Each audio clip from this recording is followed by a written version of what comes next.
We call back to order this proceeding. And let me thank the last panel, the Electric Distribution Company's panel, for their testimony, including their responses to the commissioner's questions. At this time, we have the last and final panel, the statutory advocates. And I'm going to ask them to stand and raise your right hand. Do you swear or affirm the testimony you're about to give is the truth, the whole truth, and nothing but the truth? I do. I do. Please be seated. Again, we have admitted into evidence and the record in this case all of the written testimonies of all of the witnesses in this case. So with this panel, as we have with the last two panels, we're going to ask that the witness state their name, their title, for whom they are employed, and on whose behalf they are appearing.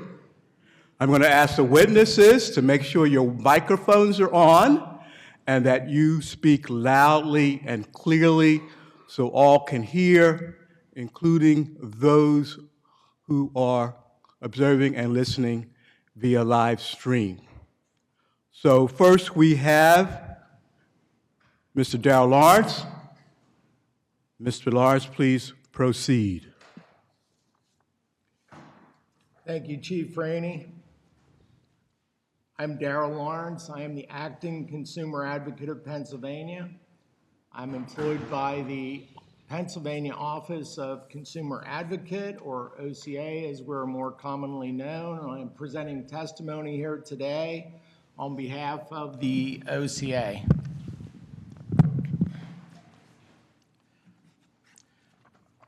So good afternoon. I thank Chairman DeFrank, Vice Chair Barrow, Commissioner Coleman, and Commissioner Zerfus for initiating this critical process to develop a proposed model tariff for large load customers.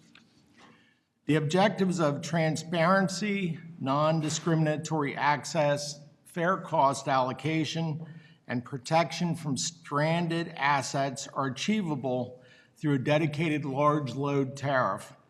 Moreover, there are ways to provide large load customers with the flexibility to meet legitimate business needs and further economic development. My comments today are focused on the essential elements that I believe are necessary to achieve these objectives. In the interests of brevity and maximizing the time for questions and discussion, I will keep my remarks short. Supplementing my oral testimony is an appendix that provides the OCA's preliminary responses to the requested topics for comments listed in this hearing's April 12, 2025 notification. My office will also file comprehensive comments and reply comments as part of this proceeding to support the development of the proposed model tariff. I will first highlight three contextual issues that the Commission and staff should consider when developing the proposed model tariff, and then discuss three critical elements that the tariff should contain. First, these large loads have many similarities to generators. Of course, large load customers consume electricity instead of generating it. However, their size, transmission and distribution related costs, potential for stranded investment, and interconnection safety and reliability issues are more similar to those of generators than the typical industrial customer.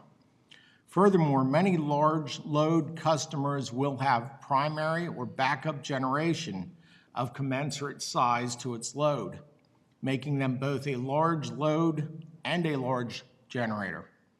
Thus, large load customers may need specialized studies and additional transmission and distribution infrastructure that typical industrial customers do not require. Second, the companies behind developing these large load customers are generally highly sophisticated and well-financed. They have the technical, managerial, and financial resources to work with the utilities, manage the interconnection process, and safely and reliably operate their large load facilities. There are many ways to reduce uncertainty in the time and cost of interconnections, which is an important contributor to economic development. However, as with the case of hundreds of millions to potentially billions-dollar investments, completely eliminating uncertainty may not be possible. The risks of these projects should not lead to stranded investment, not only because of fairness, but because these large load customers are in the best position to manage the risks of their projects. Third, the connection between economic development and electricity tariffs is important for large load customers and other ratepayers. Any stranded investment from a large load customers paid by ratepayers hinders economic development by raising the cost to businesses and reducing spending by residents. The impact of a clothing store that reduces its hours for its staff because families tighten their clothing budget is not visible to the public. Its economic impact, however, adds up across families and is just as important as the evident economic activity of building a data center. Thus, the pursuit of economic development, in addition to fairness, points to protecting ratepayers from stranded investment. With these three issues in mind, the similarities between interconnecting large loads and generators, the extensive financial resources available to large load customers, and how the economic development of some ratepayers can adversely affect that of other ratepayers. I would like to discuss the three essential elements that the proposed model tariff should contain. First, the definition of large load customers should be drafted to ensure that large loads are subject to the proposed model tariff. For instance, a large load should not be able to circumvent the application of the tariff's definition by connecting at multiple points to the grid, each below the definition's threshold. Another example is that a company's aggregate control of large load facilities, if of sufficient size, should be subject to the large load tariff even if each facility is below the size threshold. Other state jurisdictions have adopted tariff language to prevent these and similar situations. Second, ratepayer protections, such as minimum contractual terms for the duration of large loads, load ramping provisions, deposits and other financial guarantees, exit and termination fees, and provisions for notification of changes in the demand profile of large loads should also be in place. These provisions are to avoid utilities planning and constructing facilities after the large load has been interconnected that assume that the large load customer continues to operate at its forecasted load, which turns out not to be the case, resulting in stranded investment.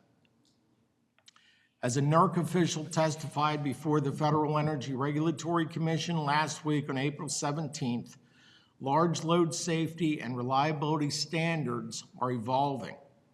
Thus, after interconnection, a large load may need additional studies performed and more equipment added. Further, complicating the interconnection of large loads are the number of proposed large load facilities, their size, their potential widespread impact on the grid, and the limited availability of personnel. It may not be possible for utilities to completely guarantee interconnection costs and timelines, given the size and complexity of large load facilities and the ongoing dynamics in the industry. Third, the proposed model tariff should accommodate many features that support the development of large load customers. Such customers may be able to construct some of their own facilities, subject to appropriate safety and reliability requirements, transfer their tariff obligations to other large load customers under appropriate conditions, such as the sale of their large load facility, select among options of deposit and collateral requirements that sufficiently ensure payment, be able to interrupt some of their load, and accommodate innovative study and interconnection provisions that shorten the time to interconnection and reduce associated costs. These and other features may help reduce the risks that large load customers face without transferring these risks to other ratepayers. Again, thank you for today's opportunity to provide initial comments on developing a model large load tariff. I look forward to your questions and providing further comments in this docket. Thank you, Mr. Lawrence. And next, we have Allison Castor. Ms. Castor? Thank you, Chief Rainey. I am Allison Castor, and I am the Director of the Pennsylvania Public Utilities Commission's Bureau of Investigation and Enforcement. With me today is Lisa Gumby, who is the manager of I&E's Technical Division, and Ethan Klein, who is an engineer in I&E's Technical Division. I&E is responsible for protecting the public interest in proceedings before the Commission, which requires balancing the interests of ratepayers, the regulated utility, and the regulated community as a whole. I want to thank the chairman and commissioners for the opportunity to participate this afternoon. The topics today may eventually be addressed on a case-by-case basis in proceedings brought by utilities serving customers in the Commonwealth. Therefore, I would first like to note that the opinions expressed today are my own and should not be used in future litigated proceedings. I&E recognizes that Pennsylvania is an attractive location for data center operators due to low-cost rural land and property taxes, as well as a currently abundant supply of natural gas and excess electricity. However, such growth also raises concerns. For example, the impact data centers may ultimately have on electric rates is perhaps an unavoidable outcome of the proliferation of data center needs. Virginia lawmakers commissioned a study that found that Virginia's energy usage is expected to increase 183% by 2040, largely driven by data centers. Growth of this magnitude is going to require a likely unprecedented increase in generation and transmission capacity in the coming years. The capital costs of those necessary expansions will drive up the commodity costs for all electric users in the PJM region, regardless of where data centers are actually sited. Beyond the almost certain impact on electric rates, it is important to remember that data centers can also impact the demand for other resources. For example, there is the potential impact to gas costs if a data center's natural gas backup power source entails capital investments to increase capacity and the natural economic fallout of demand driving the commodity price. Moreover, data centers routinely require a large water supply for cooling purposes, which could impact system pressures and water source dependability, especially given the recent history of droughts and usage restrictions in Pennsylvania. Therefore, it is important not to lose sight of the other potential impacts on Pennsylvania's utility customers. So what steps can be taken in Pennsylvania to ensure that costs associated with data centers are borne by those customers? I&E supports developing a model tariff that levels the playing field for utilities seeking to serve data center customers. Approaching this uniformly is important to ensure that Pennsylvania utilities are not competing against each other at the expense of their captive customers.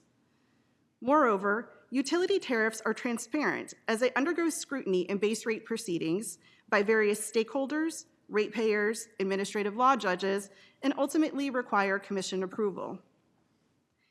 It is undisputed that utility rates must be just and reasonable, and one of the primary tools to develop such rates is through a cost of service study.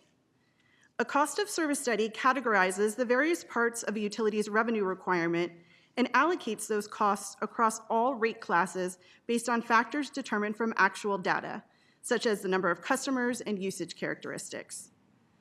There are many different cost of service methodologies that a utility can choose to allocate costs, and it is undeniable that determining the most appropriate cost of service methodology and the appropriate assignment of costs can be one of the more contentious issues in a base rate case. I&E does not propose a specific methodology at this time, but would like to highlight that such studies provide the current basis for allocating costs between customer classes in Pennsylvania and can similarly be used for large data centers. The cost of service study promotes transparency as it depicts all of the costs associated with the large load users and how those costs are allocated. The Commission would be able to keep the costs of the large load customers segregated from the other rate classes, likely by directly allocating costs to the large load customers. Once the revenue requirement for the large load customer is established, rates can then be designed through a calculation of the customer charge, usage rate, and demand charges similar to those of the existing industrial rate classes. Another consideration is whether large load customers require firm or interruptible service. The determination of whether a data center request for a firm service can be accommodated must be carefully analyzed by the jurisdictional utility. The Commission should be informed of all analysis performed to further ensure that jurisdictional customers will continue to receive safe and reliable service. The analysis performed by the local jurisdictional utility should be extensive and extend beyond its own jurisdictional borders when considering future capacity. If necessary, the utility should engage outside experts to analyze the proposed customer load relative to local generation and transmission capacity and anticipated demand growth in its own territory and from adjoining users of the grid segment. It is very important to analyze all of these aspects to make a properly informed decision as to whether a new large load customer can be accepted as a firm customer or must be designated as an interruptible customer. It would be far better to inform these new data center customers at the start if they should establish backup on-site generation instead of waiting until capacity is unavailable, which could entail rolling blackouts or some other mitigation strategy that would harm all customers. Finally, establishing protections for ratepayers from stranded costs must be at the forefront. For example, any determination of contributions in aid of construction that relies on anticipated usage level and associated revenue should contain a provision requiring an alteration of assigned rates or an additional construction contribution in the event that the anticipated usage levels do not materialize or the project is terminated before completion. In short, all efforts must be taken to ensure that utility ratepayers bear no liability for stranded investments. In summary, while this is a time of growth, the mandate to determine just and reasonable utility rates for Pennsylvania's utility customers is unwavering. I&E looks forward to working with the Commission, industry partners, and other advocates so that Pennsylvania is ready to meet the demands of large load customers while continuing to ensure that existing utility customers receive safe and reliable service at just and reasonable rates. Thank you, Ms. Castor. Both members of the statutory advocates panel having given testimony, Mr. Chairman, I call upon you and the commissioners for any questions. We do. Thank you, Chief. I'll start out. Darrell, thank you for your testimony. When I was reading through your testimony, I realized that a lot of the objectives that you raised overlapped mine. Transparency, non-discriminatory access, and fair cost allocation. But the one thing you did raise that I thought was an interesting viewpoint of looking at this is that these customers do share some characteristics with generators. Can you elaborate on that, exactly what you mean by that and what some of those characteristics may be? Certainly, yes, I will. And there's probably a twofold answer to that question. In the first part, when myself and the OCA and our witness for this case, who's been an immense help in preparing us for these hearings and also our comments, Mr. Frank Felder, who's here with me today, we had started to look at this essentially as PJM or other RTOs or ISOs would look at a generation interconnection request. So if a generator is obviously looking to interconnect to the PJM grid, they go through a process, usually get to the point of a facility study agreement, as they're called in PJM. The generator pays a normally substantial deposit for those studies to be done.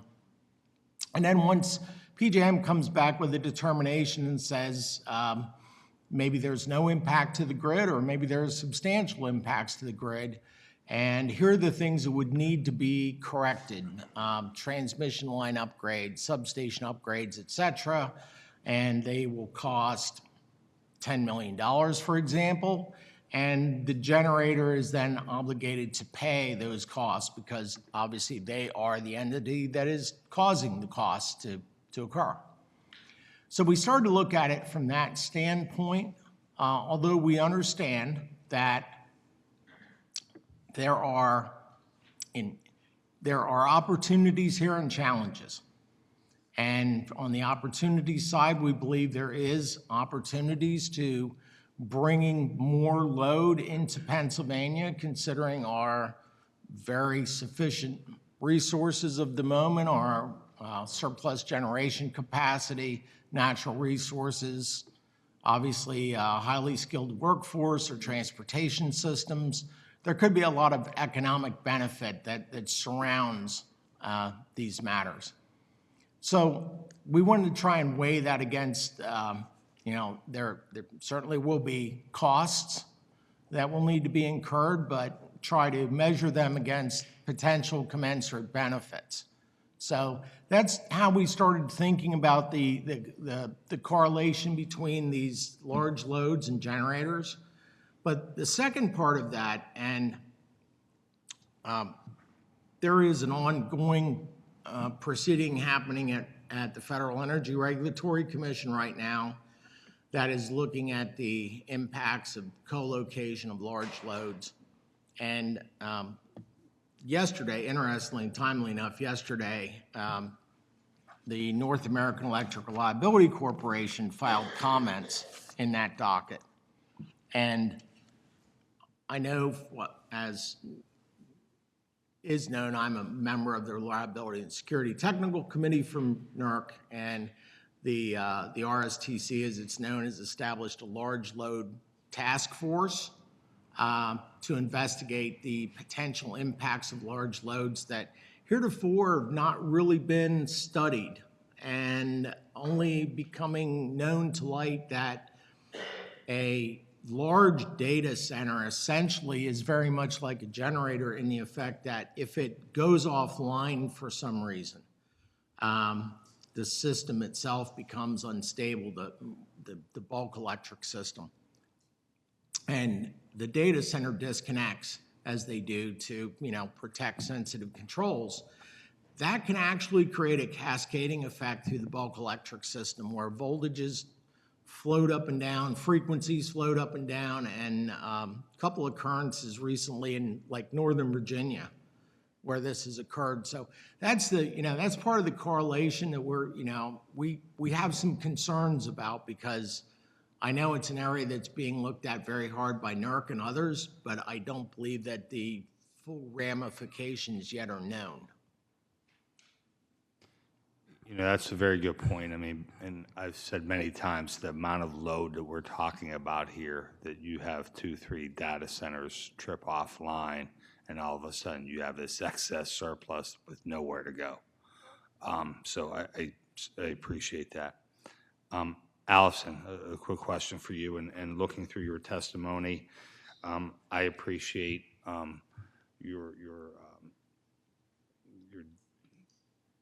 the acknowledgement of how we need holistic planning. It's what I talked about when I testified at FERC back in November on a co-located issue. And, this is opportunity, but it has to be well planned, so I appreciate that. And you've talked in your testimony how many times I've talked about the same things, that this just isn't about electricity. This is about telecommunication infrastructure. It's about water infrastructure. It's a number of utility services above and beyond electricity to serve these customers.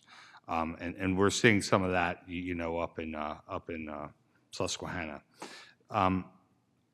I want to ask you a question I asked the first panel, and that is, the need for uniformity versus flexibility. Okay, we want uniformity will provide transparency for us.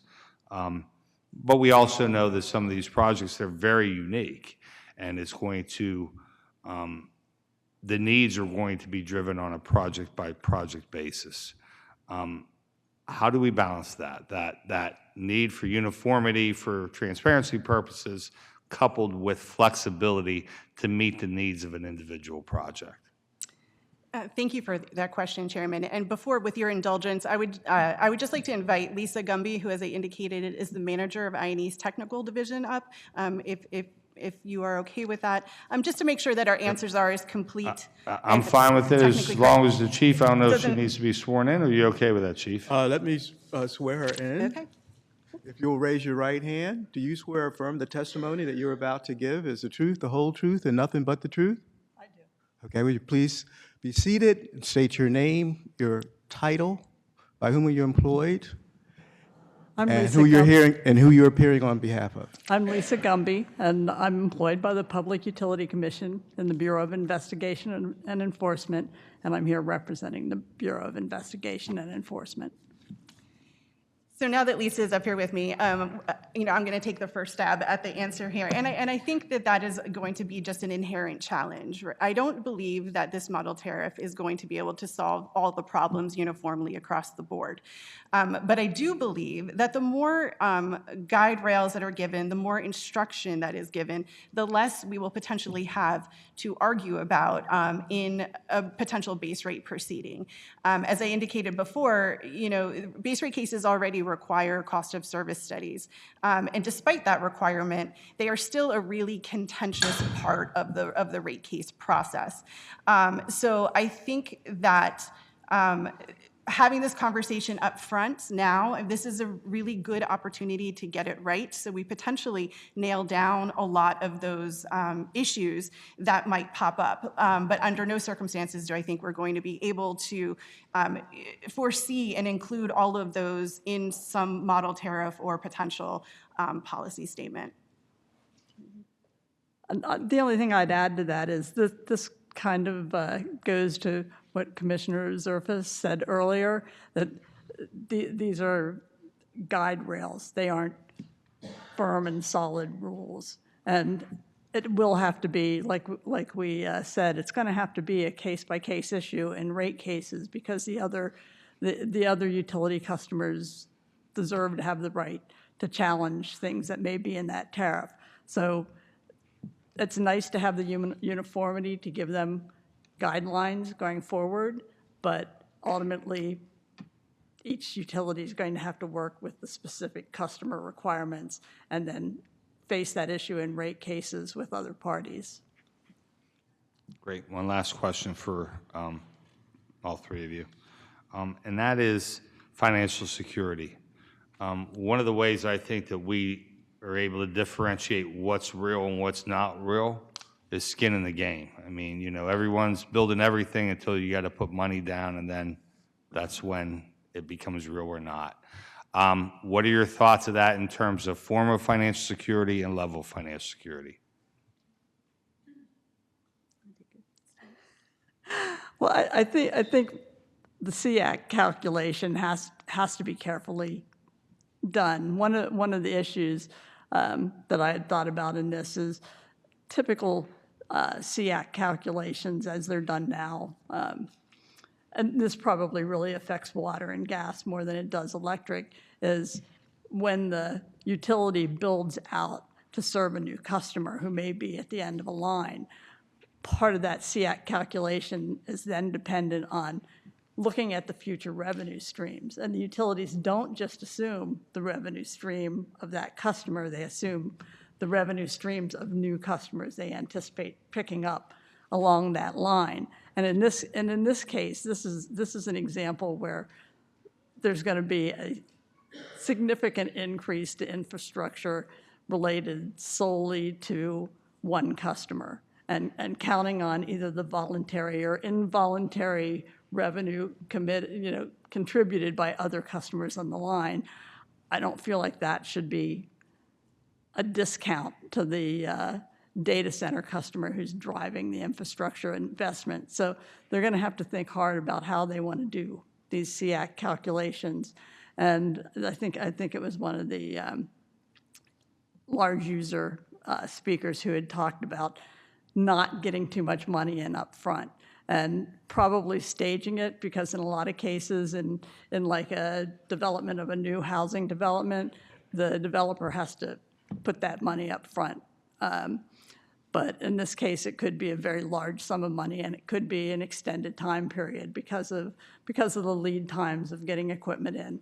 So it might be a good plan to work out with the potential customer to avoid tying up too much of their revenue, a staged investment process that would align itself with the build timeline. And do you think that security should be strict financial security, dollars, or letters of credit, performance bond, thoughts of other forms? I think for the protection of ratepayers, that it should be a cash investment. Anyone else want to add to that? Daryl? Yeah, I'd certainly add to that. I would agree, and I'd echo some of the concerns I think that I've heard Vice Chair Barrow enunciate earlier about the potential flexibility of terms and deposit options, where I think there are numerous examples from other jurisdictions, and obviously, as I talked about earlier, there's very good examples from what PJM does with generators. And I think there's a set number of items, bonding requirements, cash, et cetera, that are acceptable, but we just don't simply expand the universe of potential options based on someone's business model. I think, we essentially are going to have to make the rules. Thank you. Vice Chair Barrow. Thank you for your testimony, and thanks for those answers. One short question and then one longer question. First up, how can we ensure, and this is for all of you, ensure tariff structures are transparent enough to allow meaningful public input on what constitutes fair cost allocation, especially when commercial contracts are often confidential? I could start if it's, I think that directly goes back to some of the things that Allison said earlier, and also I think Lisa echoed that obviously I think the transparency aspect is, what is in the tariff itself, which obviously is a public document and everyone has access to it. But I think the real transparency would come in a rate case or another proceeding, potentially at FERC if necessary, where cost allocation is an open topic. It's not confidential. I mean, and rate case here in Pennsylvania, obviously, matters of this magnitude would very likely draw requests for public input hearings, and transparency is something that's extremely important to us, although recognizing, as you said, that there are certain elements of these contracts that are extremely competitively sensitive and are not going to be produced to the public. And I would simply add that while not necessarily publicly transparent, in rate proceedings, we do receive, in large part, Lisa, correct me if I'm wrong, industrial contracts. We sign confidentiality agreements and we receive them. So it's not something that is necessarily distributed publicly, but it is something that the parties to a rate case who are eligible to receive them do, and we look at them, and then that informs our our recommendations. So again, it's not necessarily a publicly available document, but it is something that the parties can review and make recommendations to the administrative law judge and to you on a confidential basis. That's where our testimony is redacted. So the public would not have an opportunity to review it, but it would certainly be part of the record. And I think part of that is because the utilities aren't going to want to share with the other utilities exactly what they charge for each item in the tariff to drive that race to the bottom price. I think the cost of service, it's going to fall back to the cost of service study, because even if we don't know what the piece part prices are that went into the tariff, we know how much revenue that data center is generating within that class to be able to tell if they are meeting their cost of service there. Okay, thank you. Daryl, follow up to some of the recommendation, to one of the recommendations you had earlier. You said the ability for the large customer to transfer rights to another, like to a buyer, et cetera. Was that to safeguard like rate support? What was the reason? That was really a nod towards avoiding stranded investments, That's fair. stranded costs, having anything fall back to ratepayers. And there was a conversation that I had earlier today, and I had a similar conversation yesterday, which I thought was striking, that people were talking about the fact that how quickly technology evolves, right? And what we're seeing right now is these large data centers that require enormous amounts of electricity and energy and space and all of these things. And yet, in this conversation yesterday, what we were talking about is the fact that, look, in the 60s and the 70s, an IBM mainframe computer would take half of this room. And now we've got more computing power in our hands, our pockets, and our phones. You know, what's this going to look like? What's this technology look like in a year, 2 years, 5 years?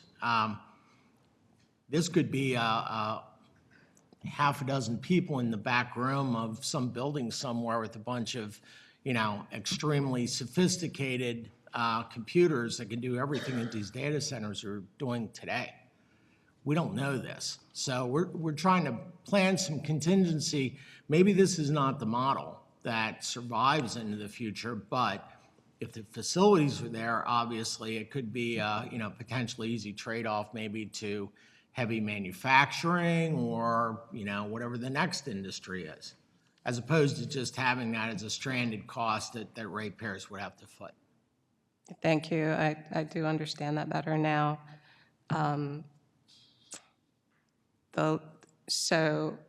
Chief Rainey, Yes. there is a report that I would like to submit to the record because I'm going to cite to it. It is called Extracting Profits from the Public, How Utility Ratepayers Are Paying for Big Tech's Power. The authors are Eliza Martin and Ari Pesco, issued March 2025. They are from Harvard Law School.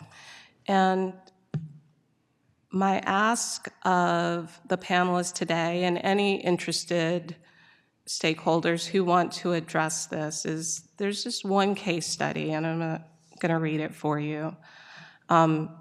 Obsolete PUC cost allocation formulas can also cause ratepayers to pay for transmission costs that are not regionally shared. For instance, in July 2024, Virginia's largest utility applied to the PUC for permission to build infrastructure that would serve new large data center.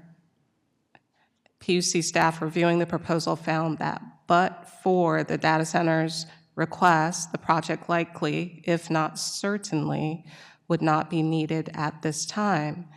In its application, the utility told state regulators that the $23 million project would be paid for through its FERC-approved transmission tariff. Under the utility's existing state-approved tariff, about half of all costs assigned through the FERC-regulated tariff are billed to residential ratepayers. And I understand our cost allocation is different, but the bottom line is that the existing tariffs force the public to foot the bill for the data center's transmission. So I keep coming back. I think I've come back a few times to I'm worried about cost shifts. I'm worried about, of course, I'm worried about the distribution rates, but I know there is a very much related transmission rate portion that eventually will flow back to my distribution customers. And I would like public comment on what needs to change in how we do our cost allocation here in PA, how our EDCs manage their FERC formula rates, whether the agreements that were made in the past still serve for this new reality that we're in with these discrete large users who are not the same as a mid-sized city coming onto the grid. And I will likely have other questions that I will submit to the record. Thank you, Chief. Vice Chairman Barrow, we will have then your document admitted into the record in this case, and I assume it will also be placed on the Commission's website as well. Thank you so much. Thank you. Submitted to the Secretary's Bureau. Thank you. Commissioner Zerfus. Thank you very much. Do we need to consider additional processes or stakeholder engagement to be better inclusive of small business input or impact? And we hear about impact to ratepayers. I just want to make sure that folks understand that also includes small businesses.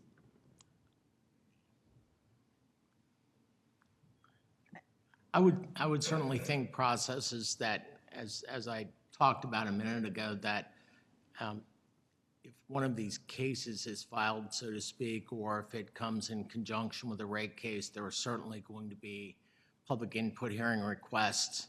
I'm sure that surrounding area landowners, if no one else, will certainly wish to be heard on the record about the potential land use impacts and things like that. So I believe there will be ample opportunity in those proceedings for the public input of residential customers, small businesses, other commercial customers, as you know, this commission generally supports.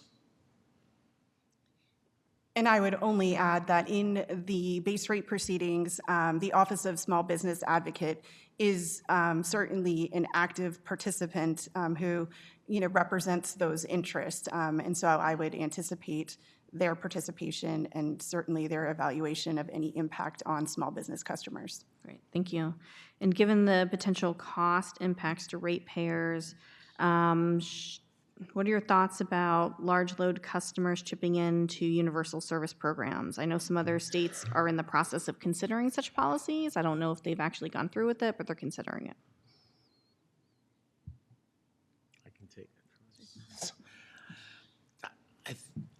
I think that's a complex question for a lot of reasons, but one of the reasons I think it is potentially complicated is because I think there is the possibility for geographic inequities, let's say. I think that there are certain EDCs here in Pennsylvania who are probably more of, let's say, a prime target and have the available real estate, and so may draw more interest or attention from locating centers like this. And if we got into a situation where only those utilities were getting some economic benefit to support low-income programs, I think that would be concerning to me and probably many others. When, we know from history that low-income needs are especially high in the urban areas, and yet they're probably the ones that may not be the exact ones to really be targeted in this area. Now, to the general idea of whether or not this could provide some relief or supplement to LIHEAP funds, et cetera, I think that is certainly an idea worth investigating, but would it be more equitably done through a systems benefits charge that applies to all of the EDCs? From our perspective, we haven't had those conversations. So I think at this juncture, I would just feel uncomfortable weighing in either for or against. It would certainly be something, though, that we would review in any proceeding or in any future conversation. But at this time, I don't know that we're prepared to provide an answer. That's fair. Thank you. Thank you, Chief. That's all of our questions. Thank you. I'd like to thank the statutory advocates panel for your testimony as well as your answers to the commissioner's questions, and you may stand down. Mr. Chairman, that concludes the testimony of the three panels today. Are there any concluding remarks from you, the Vice Chairman, or the commissioners? I would like to make some closing comments. I'd like to thank again everyone who participated in today's hearing. As I said at the onset of this hearing, this is a challenging issue, but I think with great challenge also comes great opportunity. We are well situated in the Commonwealth to meet needs of this a new industry, and I think that events like this help us get a plan together to address these challenges in a meaningful way for the benefit of ratepayers in Pennsylvania. Again, if we are able to attach these facilities to the local distribution system, to our local companies, all ratepayers do benefit from that. We talk about the size of these installations, and when we look at the application in Susquehanna, that's for 480 megawatts. That's larger than the load of the city of Pittsburgh. However, the cost of serving that load is nowhere near the cost of serving the load in the city of Pittsburgh. We are concentrating that load over square acres as opposed to square miles. And so that's the benefit the ratepayers can receive from these, provided we don't straddle them with stranded costs. We make sure they're protected. And again, through a well-planned out approach, we can do that. So with that, thank you everyone for participating in today's hearing. Any other comments? Vice Chair Barrow. I want to thank everyone for participating today, and my focus continues to be resource adequacy. And since these large users are largely responsible for the load forecast that we're seeing in the short term and in the long term, there is an opportunity there in managing resource adequacy in how we incorporate them onto the grid. I want to incorporate them into the grid in the time period that they want to come on. It's good for the state, it's good for the country, but it is also incumbent upon everyone, upon us, to manage how we bring them on, to make sure that we do it reliably, and to make sure that we do not burden other ratepayers with any costs that don't belong to them. So I look forward to reading all of the comments and to working on this problem. Thank you. Thank you, Vice Chair Barrow. Chief? Thank you, Chairman, Vice Chairman, Commissioners. Thank you, witnesses, for your participation, and audience for your attentiveness, and Commission staff for your work in putting this en banc hearing together. And if there's nothing further to be taken up this afternoon, this hearing is adjourned.